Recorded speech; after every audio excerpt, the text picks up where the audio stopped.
I'd like to welcome Frankie Morgan as the guest for today's interview. Thank you so much for agreeing to do this, Frankie. And would you like to introduce yourself? Yeah, thank you so much for inviting me to do this. I'm really happy to talk with you today. So I'm a PhD researcher at the University of Birmingham. My research largely focuses on what is broadly understood as fourth wave feminism. So exploring it through its artistic and visual practices and how that kind of intertwines with social media and online communities. And I also look at the relationship that exists between fourth wave feminism and also second wave feminism, and how those kind of continuities and discontinuities can kind of further our understanding of contemporary feminism more broadly.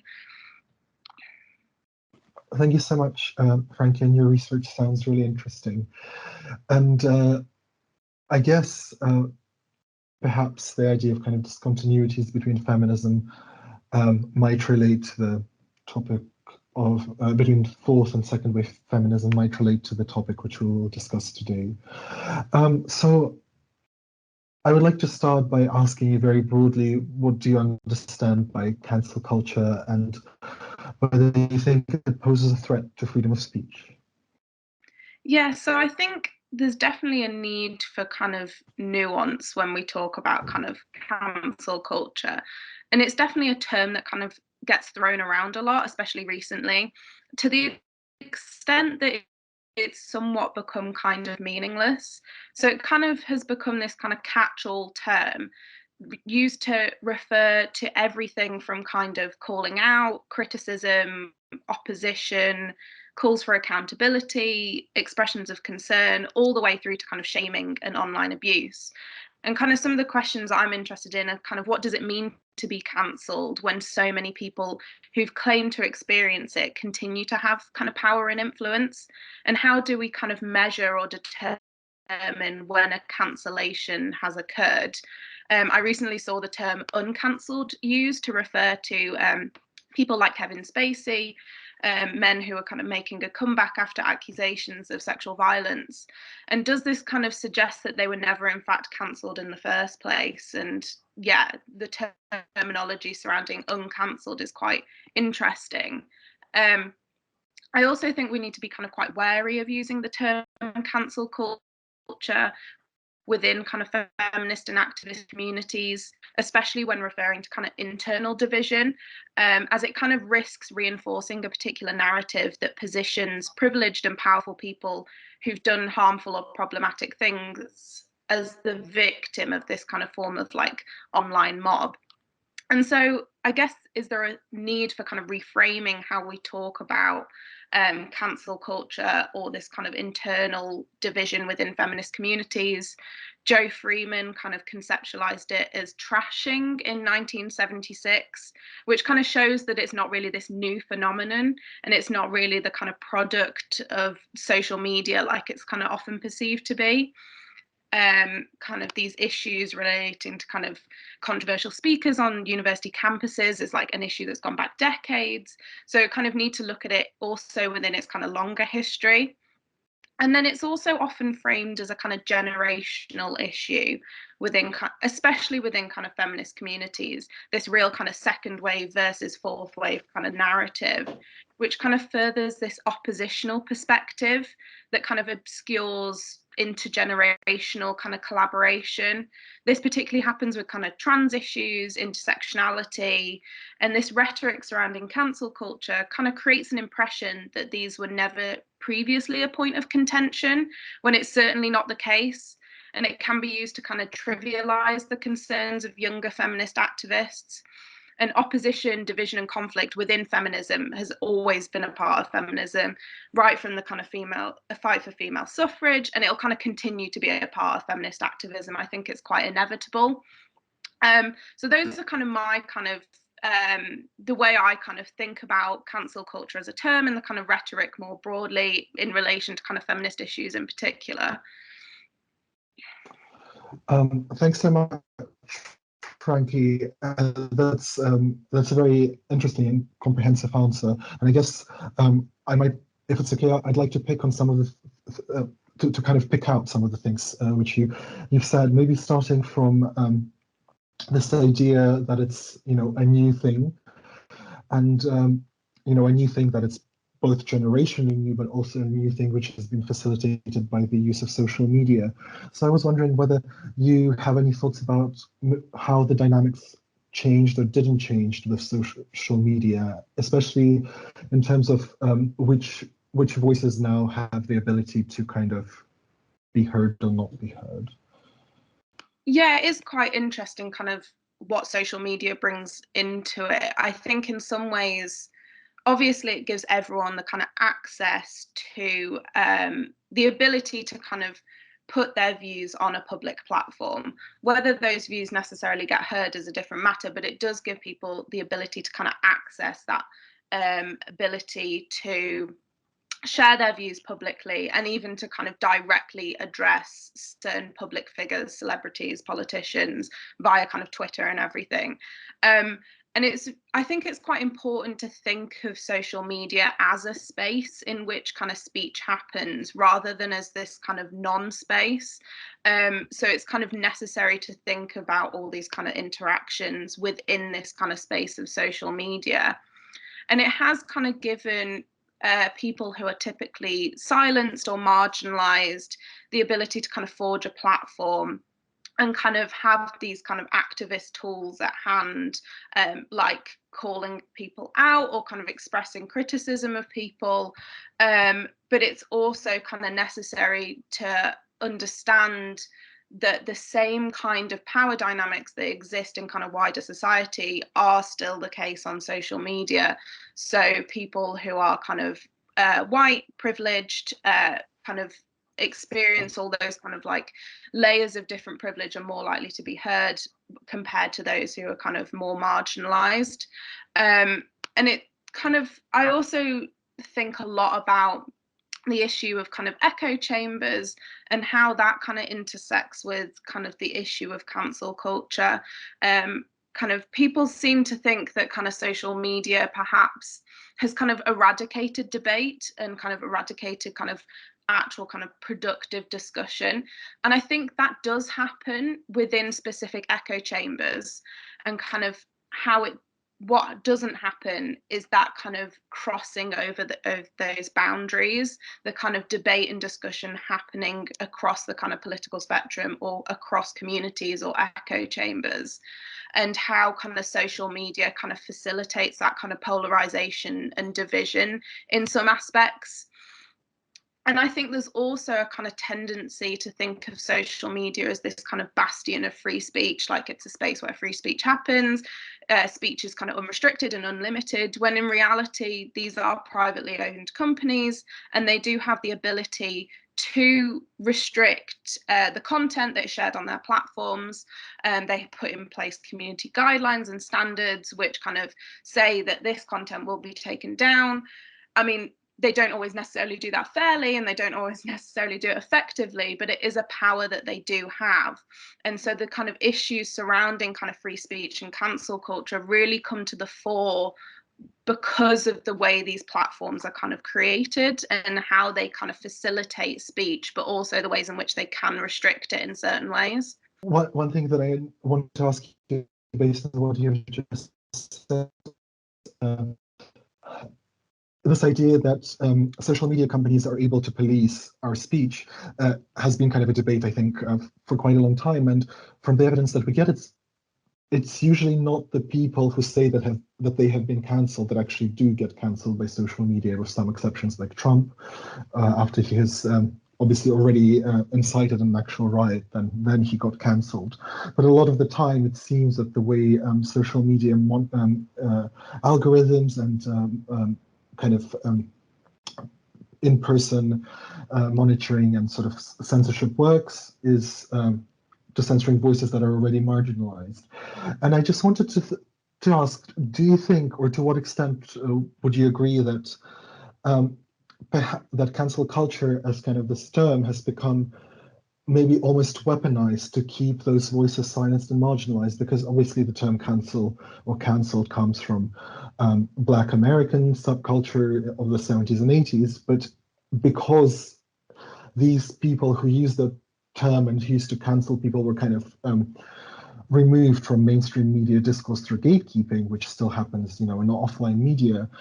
Do you think that perhaps the whole kind of cancel culture hysteria is all about, marginalized voices, be it, ethnic and racial minority voices or trans voices now actually having a platform to speak, and those people like Guardian journalists, for example, who write transphobic content, they can no longer, just speak without being challenged?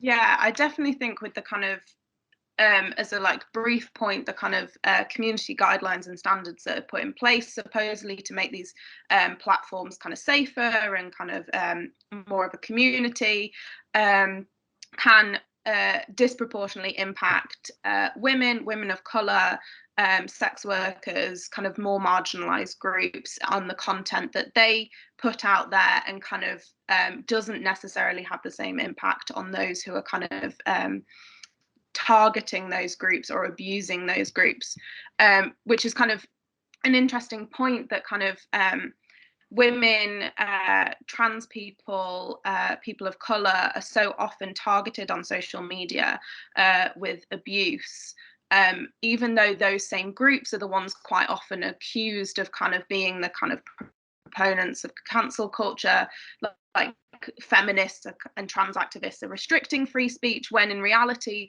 they're the ones that are kind of being abused and silenced on these platforms in a way that is kind of making them censor themselves, because they feel like they're unable to speak publicly because of the kind of backlash that they often face. And I think that this kind of cancel culture rhetoric can really kind of trivialize and dismiss the activism of certain communities, particularly kind of younger generations. This kind of idea of political correctness gone mad, the snowflake generation, social justice warriors, it kind of fuels this notion of like clicktivism, and whilst also labeling these younger generations as apathetic, it's kind of this weird kind of dichotomy. And this is kind of furthered by how quite often these discussions of kind of cancel culture are centered on these kind of clickbait issues for headlines that the kind of vast majority of activists aren't concerned with, and it kind of obscures their politics.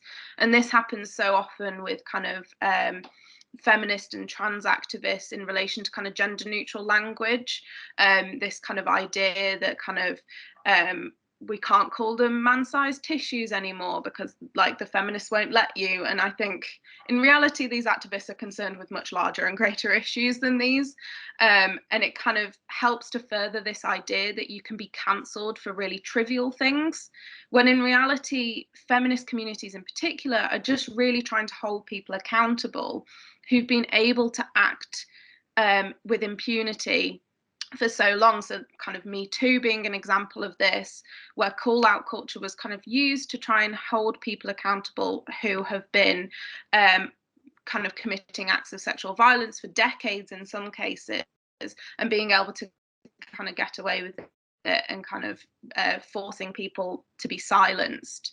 And I think we kind of should be able to hold people accountable without it kind of being labeled as kind of cancel culture or toxic, as it kind of frames the one being cancelled as the victim rather than the people, the community who are hurt by that individual's actions in the first place. And so we should be able to kind of stop supporting people who've done horrific things. Largely in the case of feminism, these are kind of acts of sexual violence, without being a kind of attacked or shamed for kind of cancelling someone. And I think there's also the ability for call out or cancel culture or kind of whatever term gets used to be an effective tool of activism. Kind of Mute R. Kelly, the hashtag, is kind of an example that I think of as kind of what could broadly be understood as an act of cancel culture, which was designed to kind of hold R. Kelly accountable because he'd been able to act for so long without being held accountable. So kind of stop playing his music, stop supporting him, all of trying to get him off radios, off streaming services. But it isn't kind of often thought of as cancel culture because it kind of doesn't fit into this rhetoric.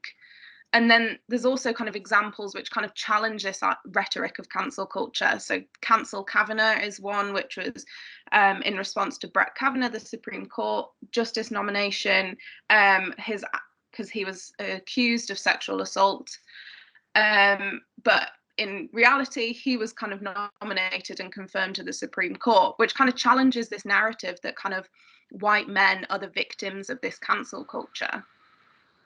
Yeah, so I guess it kind of, in relation to this kind of idea of it kind of perhaps used in a way that silences minorities, it kind of can, this rhetoric in particular, kind of rather than the actual kind of act, creates this kind of fear that you can be cancelled for anything you say. So kind of using the wrong terminology, which results in this kind of self-censorship or self-silencing.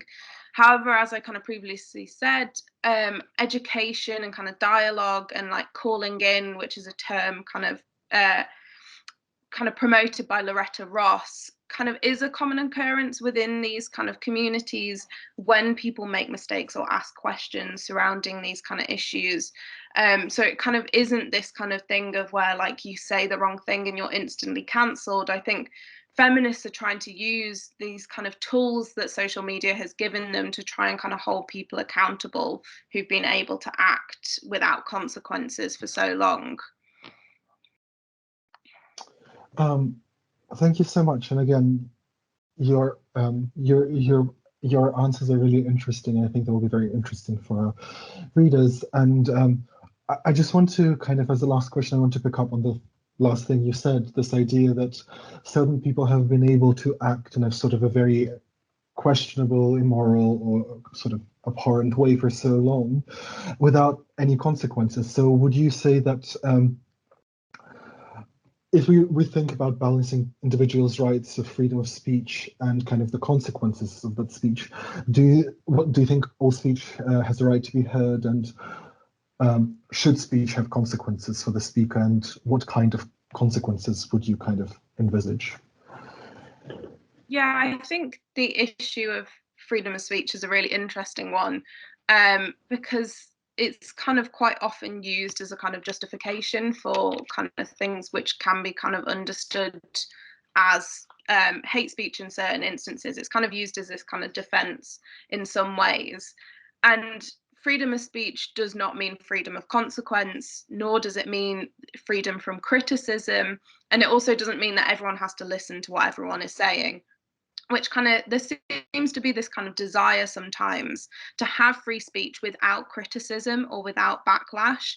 And I think you kind of have to acknowledge that when you are expressing your views in a public space, as you are on social media, there is going to be that kind of criticism, and there is going to be that backlash if people disagree with you. And that is kind of how public discourse has kind of happened throughout kind of time, but also kind of social media kind of creates a kind of broader space in which you're kind of not just in a kind of individual room in a specific kind of time and location, but it's kind of the people that can see what you're writing is much greater. And so the opportunity for kind of criticism and backlash is also much greater.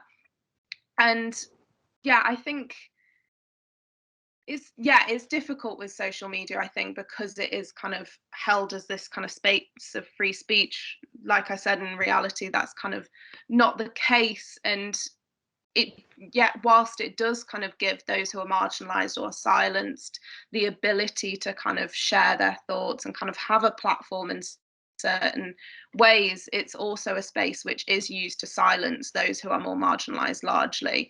And it's kind of framed that those who are kind of powerful and those who are influential are the ones that are kind of being silenced by these kind of online mobs, when in reality the kind of social media, the silencing and the kind of restricting of freedom of speech that happens on social media is largely kind of happening against women and more marginalized groups, so people of color and trans activists.